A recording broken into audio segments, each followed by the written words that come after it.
श्री राम का जन्म रामायण के बालकांड में वर्णित एक दिव्य घटना है जो पुत्र कामना पूर्ति यज्ञ से प्रारंभ होती है। उनके बाल लीला भगवान के अवतार की महिमा और माता कौशल्या के प्रेम को दर्शाती हैं। ये वर्णन वाल्मीकि रामायण और रामचरितमानस पर आधारित है। पुत्रेष्टि यज्ञ और खीर वितरण। अयोध्या के राजा दशरथ को कोई संतान न होने से चिंता थी। गुरु वशिष्ठ के सुझाव पर वे ऋषि ऋष्यशृंग को बुलाकर पुत्रेष्टि यज्ञ करवाते हैं। यज्ञ से प्रसन्न अग्निदेव एक स्वर्ण पात्र में खीर प्रदान करते हैं, जिसे दशरथ तीनों रानियों कौशल्या, कैकेयी और सुमित्रा में बांटते हैं। कौशल्या को आधा, कैकेयी को चौथाई और सुमित्रा को शेष दोहरी भाग मिला। इससे 4 पुत्रों की प्राप्ति हुई।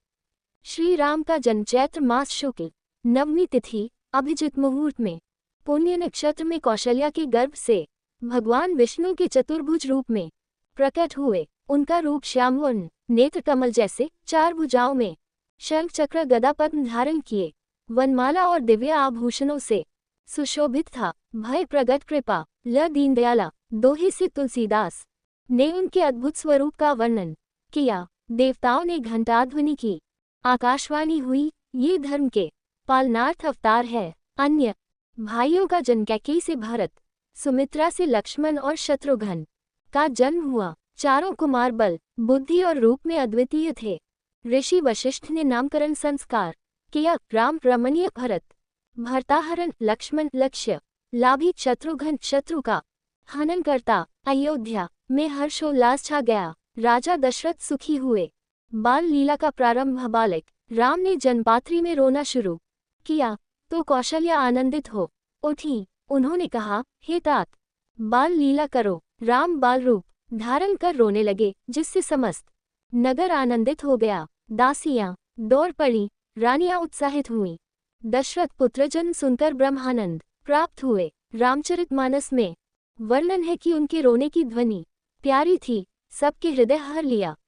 कौशल्या के साथ लीला। एक बार कौशल्या ने राम को पाला बदल दिया। बालक राम गायब हो गए। पूजा स्थल जाकर देखा तो वही बालक भोजन कर रहे थे। माता भयभीत हुई, शरीर पुलकित हो गया।